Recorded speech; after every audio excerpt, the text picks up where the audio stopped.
Right, you lot. I have a horror story of my own for you.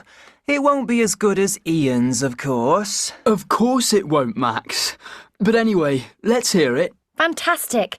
Is it as scary as the first one? Hope not. Don't worry, Caro. Are you going to listen or what? We're all ears.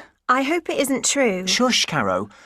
Well, this story takes place on a cold, stormy night deep in the Irish countryside. John, a student, was by the side of the road, hitchhiking. The storm was so strong that he could hardly see anything at all. He was desperate. Suddenly, he saw a car coming towards him very slowly. Oh, it's a bit like my story. Oh dear, I don't like this story either. Shush, Caro. It's nothing like your story, Ian. Can I continue? Please do. I'm listening, at least. Anyway, John was desperate for shelter.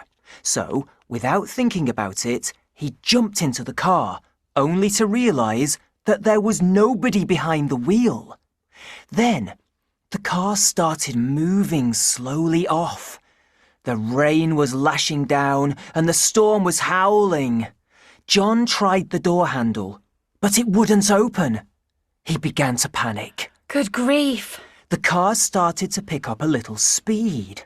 Frightened, John peered out of the window and could just make out a bend in the road. He was terrified and thought he was going to die. Oh no! Shh! Then, just before the car hit the trees on the curve, a ghostly hand appeared through the window and turned the wheel. John was frozen with fear. Is it a ghost story? The car was gathering speed now down the hill through the furious storm. John clung on in terror. Finally, he could make out a light in the distance. People!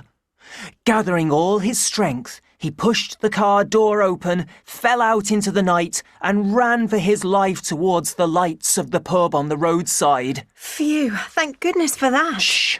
Soaking wet and exhausted, John staggered into the pub, dazed and shaking, and started telling the few people there about the terrible experience he'd just had. I bet. Suddenly, the pub doors burst open again. Oh no.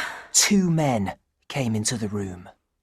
Like John, they were wet to the skin and out of breath. They looked around the room and spotted John crying in the corner. One man said to the other, What?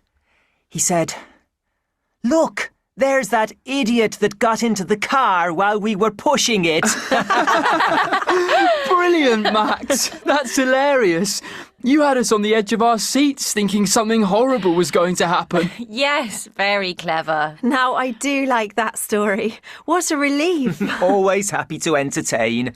Well, there are plenty of funny urban legends, as well as the horror ones. True. And it was better than my story. Nah, mate. Anyway, Caro, you make a good listener. You believe anything anybody tells you. That's not fair. Oh, well, actually, you may have a point there, Max. I can't help it if I'm naturally trusting, can I? It just means you're a very nice person, Caro. Much nicer than Max. Hey! But Jill's right. You are nicer than me, Caro. Come on, you lot. I'll buy you all a coffee. Well, that's unexpectedly nice of you, Max. Let's go, guys, before he changes his mind.